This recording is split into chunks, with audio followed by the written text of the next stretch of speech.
बोलिए श्री राधा वल्लभ सरकार की जय। सद्गुरुदेव भगवान की जय। ना गुरुरधिकं तत्त्वं ना गुरुरधिकं तपः ना गुरुरधिकं ज्ञानं तस्मै श्री गुरुवे नमः। प्यारे प्रभु प्रेमियों, कल दीपक के महत्व को जाना। अब दीपक जलाने का क्या फल है, कैसे जलाना चाहिए, किस दिशा में श्रेष्ठ है, कौन सा दीपक किसके लिए जलाना चाहिए, इत्यादि सारे नियम, छोटी छोटी बातें मैं आपको बताने का प्रयास कर रहा हूँ। आप ध्यान से श्रवण करें। भक्तों, दीपक को ऋग्वेद में ज्योति कहा गया है, तेज कहा गया है। यानी वेदों का, देवताओं का जो तेज है ना, वो दीपक है। दीपक दान हम करते हैं ना, तो कहते हैं तेज की प्राप्ति होती है। कई लोग गल्ला करते हैं, कई माताएं बहन भाई कहते हैं कि हम तो 10 साल से जला रहे हैं लेकिन साढ़े चेहरे पे तो कोई तेज आया नहीं, शरीर पे तो तेज आया नहीं। इस बात को आप समझो, ये बात झूठी नहीं है। तेज कहाँ होता है? आप दीप दान करते हैं ना, तो आपके शरीर पर तेज, चेहरे पर तेज आए ना आए इसकी चिंता ना करें। तेज कहाँ आएगा? आपके आने वाले कुल में, यानी आपके बेटे के अंदर वो तेज प्रकट होगा जो समाज में नाम करेगा। ओजस्व, तेजस्व, ज्ञान। और बेटा यदि बड़ा है तो पोते के अंदर वो तेज आएगा जरूर, देवताओं का आशीर्वाद प्रकट होगा जरूर, ये निश्चित बात है। क्योंकि दीपक जो हम जलाते हैं ना, वो तेजोमय है, तेज को प्रदान करने वाला है, तेज का स्वरूप है, तो तेज आता है, ये पक्की बात है। जो व्यक्ति दीपक जलाएगा ना, उसके यहाँ तेज जरूर प्रकट होगा, ओजस्वता जरूर आएगी, ये पक्की बात है, आप नोट कर लेना। और यहाँ एक प्रश्न आया था कि स्वामी जी हम लोग दीपक नहीं जलाते हैं, ऐसे ही ध्यान करते हैं। तो मैं उनसे कहना चाहता हूँ, और कई लोग ऐसे हैं जो दीपक नहीं जलाते और लेकिन वो कहते हैं हम तो ध्यान करते हैं, योग करते हैं। तो मेरे भाई, उसमें भी सबसे पहले दीपक ही जलाया जाता है जो ज्योत में है।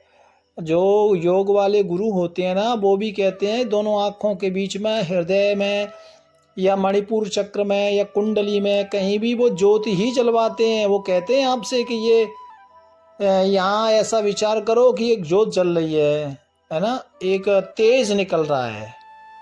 तो बाहर दीपक नहीं जला रहे लेकिन जला तो रहे, वो अंतर घट में दीपक जल रहा है, वो चक्रों के ऊपर दीपक आप जला रहे हैं, तो उसका भी तेज प्राप्त होता है। ठीक है ना? तो कई बार जो लोग बाहर नहीं जलाते, दोनों बात कर रहा हूं मैं, तो वो आंख बंद करके भ्रुकुटी के बीच में जरूर दीपक जलाएं, यानी ध्यान करें, मानसिक दीपक जलाएं, उसका भी बड़ा महत्व है। भक्तों, सुबह तो मैंने बताया था कि सुबह दीपक जलाएं, लेकिन शाम को भी दीपक जलाने का एक बड़ा महत्व है। शाम को जब आप दीपक जलाएं तो करीबन आप जलाएं शाम को 5 से 7 के बीच में। शाम को 5 बजे से 7 बजे के बीच में आपने दीपक जलाना है। और देखिए, दीपक ठाकुर जी को अर्पण करें। हो सके उसी दीपक को अपने रसोई घर में भी थोड़ा दिखाएं, क्योंकि हमारे घर में 2 मंदिर होते हैं, एक तो अपना मंदिर और दूसरा अन्नपूर्णा का मंदिर, यानी रसोई घर। और इस बात का ध्यान रखें, रसोई घर में दीपक ऐसे ही ना ले जाके मक्खी भिन भिना रही है, गंदगी पड़ी हुई है, भांडे चूटे पड़े हुए हैं, तो दीपक दिखाने का क्या? मंदिर तो शुद्ध होना चाहिए ना। इसलिए जब आप शाम को, क्योंकि भोजन बनाते हैं तो 6-7 के बाद ही बनाती है ना माताएं लोग, तो इसलिए दीपक जलाएं, वहाँ अन्नपूर्णा का वास है। और देखिए, और हो सके तो द्वार के बीच भी उस दीपक को थोड़ा आरती करें, जो त्वडी जो दहली है, मेन गेट है, वहाँ भी, फिर ठाकुर जी के पास अर्पण कर दें। इसका दूसरा पहलू ये है कि हो सके तो 3 बत्ती जलाएं, एक मंदिर में, एक रसोई में और एक द्वारे पर। यदि ये संभव नहीं है तो मैंने 3 बात आपको बताई है। देखो, भगवान का वास आपने मंदिर में रखा है, ऐसी आपकी भावना है। भगवान तो सर्वत्र है, लेकिन हमको लगता है कि मंदिर है, भगवान इसमें बैठे हैं, तो वो भगवान के लिए हो गया। और रसोई में क्यों? क्योंकि अन्नपूर्णा वहाँ वास करती है, इसलिए अन्नपूर्णा माँ को भी वो दीपक शाम को दिखाना चाहिए। और द्वारे पर क्यों? क्योंकि द्वारे पर हमारे कुल देवी वास करती है। जठेरे, साढ़े जठेरे का मतलब समझ रहे हैं, देवता, कुल देवता, वो दिल्ली के ऊपर वास करते हैं भक्तों, इसलिए वहां भी एक ज्योत रखनी चाहिए। ये विशेष बातें मैं आपको बता रहा हूं। और दीपक जलाने से सूक्ष्म कीटाणु जो होते हैं, बैक्टीरिया, वो सब समाप्त हो जाते हैं। हमको नजर नहीं आते हैं, लेकिन वो समाप्त हो जाते हैं, ऐसा शास्त्र में लिखा है। कदाचित ये जो दीपक है, ये हमारे घर में प्रकाश लाता है भक्तों। और दीपक आप जलाते हैं ना, तो दीपक से कम आपने 30 सेकंड या 1 मिनट दीपक को देखते हुए, नजर मिलाते हुए आंखों से ध्यान भी करना है। इससे क्या होता है, आंखों की ज्योत बढ़ती है। और आपको पता है, एक अंदर की बात बता रहा हूं, ऐसा करने से लोग आपकी बात को मानने लगते हैं। जब मैं छोटा था ना, तो मेरे गुरुजी ने मुझे एक विद्या सिखाई और मुझे बोले, बेटा तू ना एक काम करना, और ये अंदर की बात आपको बता रहा हूँ। तो उन्होंने मुझे एक विद्या सिखाई, और वो विद्या ये थी कि वो मुझे अंदर एक अंधेरे कमरे में बिठालते और मुझे कहते, ये दीपक के आगे 1 घंटा देख। तो मैं कहता कि 1 घंटा क्या, 2 मिनट भी नहीं देख सकता, आंखों से आंसू आते हैं। बोले कोई गल नहीं, तुसी प्रयास करो। मैं कहा इससे होगा क्या? बोले इससे ये होगा कि तेरी वाणी सिद्ध होगी। मैं सीधी सी भाषा में बोलूं, इसको बोलते हैं त्राटक। त्राटक मतलब वशीकरण। आप किसी को भी नजर मिलते हैं, मिलते ही वो बंदा आपकी ओर झुकेगा। हाँ, ये बहुत बड़ा तंत्र साधना है। इसके ज्यादा चक्कर में तो नहीं पड़ना, लेकिन 30 सेकंड जरूर प्रणाम करना, क्योंकि ये अलग एक बात अलग चली जाएगी। तो वे ये बात, दीपक की चर्चा चल रही है, इसलिए आपको बता रहा हूं। ये स्तंभ करता है ना, तो इसलिए दीपक को प्रणाम करें। और एक और निवेदन, कई बार हम लोग दीपक घर में जलाते हैं ना, तो हम जला देते हैं और हमको यही नहीं पता कि हमने दीपक को किसको अर्पण किया। कहा दीपक किसके लिए जलाया? बोले सब भगवान के लिए। देखो, आप इतना सत्संग सुनते हैं, थोड़ा सा विचार करो। एक दीपक जब आप जलाए ना मंदिर में, तो केवल एक भगवान को अर्पण करो। भले ही आपके मंदिर में सबरे भगवान बैठे हैं, लेकिन आपने वो दीपक अपने इष्ट देव को ही अर्पण करना है। क्योंकि जब आप दीपक इष्ट देव को अर्पण करोगे, तो उसमें ही सारे देवता प्रसन्न हो जाएंगे। एक प्रधान देवता जो आपको अच्छे लगते हैं ना, किसी को शिव जी, राम जी, कृष्ण जी, राधा वल्लभ जी हैं, और जो भी भगवान शिव जी, तो उनके निमित्त अपने इष्ट देवता का ध्यान करते हुए उनको दीपक अर्पण करो। इसलिए मैंने कहा है, रसोई में करते हैं तो अन्नपूर्णा का, है ना, द्वार पर साढ़े कुल देवी का, ऐसा नियम है। तो मंदिर में भी आप एक भगवान का ध्यान करें, और वो सबके लिए मान्य होगा, सब उससे प्रसन्न होंगे। तो जो भी आपको पसंद हो, भगवान का नाम आप जरूर लें, जरूर उनका ध्यान करें। मंदिर में भले ही सारे समस्त भगवान विराजमान हो, कोई गल नहीं। प्यारे भक्तों, और हो सके तो सुबह 9 बजे तक दीपक जलना चाहिए। देखिए, वैसे तो 5-6 बजे का, 7 बजे का लास्ट नियम है, लेकिन कोई गल नहीं, 9 बजे तक तो आप जलाएं। शाम का समय मैंने आपको बता ही दिया। इससे क्या होता है, कुल में धन की प्राप्ति होती है, और वंश की वृद्धि होती है। दीपक जलाने से वंश की वृद्धि होती है प्यारे भक्तों। और दीपक एक काम और करता है। वो क्या करता है? दीपक हमें जगाने का काम करता है। हमारे अंदर ऐसी ऊर्जा प्रकट होती है कि हम जो सोए हुए हैं ना, जो आलस्य रूपी, जो आलस ने सुलाए हुए हैं, तो वो एक आत्मबल प्रकट करता है।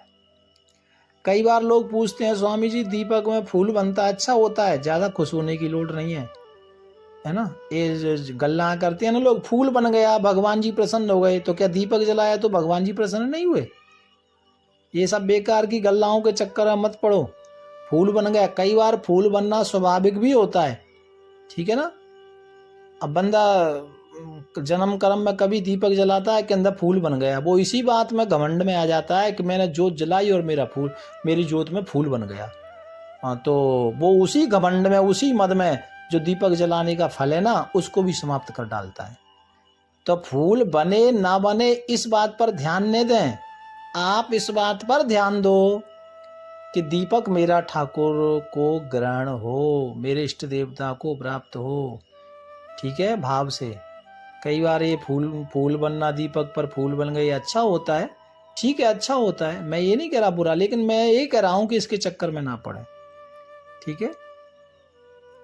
तो ये फूल बने ना बने इससे परेशान होने की लोड़ नहीं है प्यारे भक्तों। और मैं एक विशेष बात आपको बता रहा हूं, जो लोग रामकृष्ण को मानने वाले हैं, भगवान नारायण को मानने वाले हैं, और जो वैष्णव समाज से जो लोग संत भक्त जो जुड़े हैं, उनके लिए एक विशेष बात है। जैसे कि अभी श्रावण मास है, लेकिन ये अधिक मास भी है, दो मास हैं। तो उसमें क्या करना है, तुलसी सूख जाती है ना, तो तुलसी की लकड़ी का दीपक भी आप जलाएंगे ना, तो उससे साक्षात भगवान राम कृष्ण की, नारायण की कृपा होती है। घी में डुबा करके और उसको भगवान नारायण का नाम लेकर जलाएं, ये विशेष बात है। एकादशी लोग व्रत करते हैं, तुलसी की लकड़ी का दीपक जलाएं, अमोघ फल मिलता है इसमें। अब लोग कहते हैं, अब जी हम विष्णु जी को तो ठीक है, लेकिन लक्ष्मी जी को प्रसन्न करना है, शिव जी को प्रसन्न करना है, तो भैया उसके लिए बताऊं, बेलपत्र की लकड़ी जो होती है ना, उसका दीपक जला लो, बल्ले बल्ले हो जाएगी। हाँ, आनंद आ जाएंगे। बेलपत्र की लकड़ी घी में डुबो करके उसका दीपक की तरह भगवान माता लक्ष्मी को ध्यान करते हुए, क्योंकि मैं आपको सत्य कह रहा हूं, ये वेद कह रहा है, तस्य फलानि तपसानुदंतो। लक्ष्मी जी को आप ऐसा करते हैं, ये कोई बताने वाला नहीं है, विशेष बात आपको बता रहा हूं मैं। और पितरों के लिए आप यदि दीपक का उपयोग करते हैं तो आटे का दीपक बना करके पितरों को अर्पण करें, उससे वंश की वृद्धि होती है प्यारे भक्तों। अब कई लोग प्रश्न करते हैं, स्वामी जी दिशा, देखो पूर्व दिशा सर्वश्रेष्ठ है, उत्तर दिशा भी श्रेष्ठ है। पूर्व दिशा से घर में सुख समृद्धि आती है, उत्तर दिशा से लक्ष्मी आती है, पश्चिम दिशा भी खराब नहीं है। कई लोग कहते हैं नहीं, ऐसा नहीं है, पश्चिम दिशा में जलाने से भी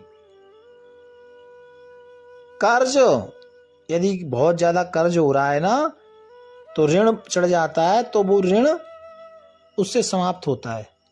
हाँ, और डूबते सूरज को तो सब जल देते हैं भाई, सूर्यास्त को भी तो कोई पूछे, क्योंकि वो तो नारायण है ना। ऐसा नहीं करना चाहिए, इधर उधर की गल्लाओं के चक्कर में मत पड़ो। तो पश्चिम भी श्रेष्ठ है, लेकिन और दक्षिण अशुभ नहीं है, दक्षिण तो पितृ कार्यों के लिए है, तो अशुभ कैसे हो सकता है? वो पितृ कार्यों के लिए है ना, वो इसलिए पितरों से संबंधित कोई कार्य है तो दक्षिण दिशा के लिए दीपक जलाएं, ठीक है। अब फिर 10 दिशाओं का मामला आ जाता है, तो कोई विशेष कार्य होता है, जैसे मस्या के दिन आपको लगता है क्या करें, तो उस दिन आप आटे का दीपक बनाकर 4 मुक्का घर के मध्य में दीपक जलाएं, वो सब के लिए बराबर है, सब उसमें प्रसन्न होते हैं, देवता भी और पितृ भी। तो ये कुछ बातें मैंने आपको बताई हैं भक्तों। तेल का दीपक आप जलाते हैं तो कलाबे का उसमें वो बना है जोत, और घी का जलाते हैं तो कपास यानी रुई का। इसका कोई विशेष वो नहीं है कि मैं कोई वेद में ऐसा लिखा है, वेद में नहीं लिखा है। ये लोग गलना करते हैं ये जरूरी है, ये जरूरी नहीं है। लेकिन ये क्यों बता रहा हूं आपको, क्योंकि तेल का दीपक आप बनाएंगे ना कलावा से तो वो बुझेगा नहीं, है ना। और ऐसे ही जब हम रुई का बनाते हैं घी के लिए तो वो कम बुझता है, बुझता नहीं है। तो एक शुभदा है जिससे हमारी ज्योत खंडित ना हो, दीप खंडित ना हो, तो इसलिए ऐसा बताया गया है। प्यार से बोलो राधे राधे राधे राधे। राधा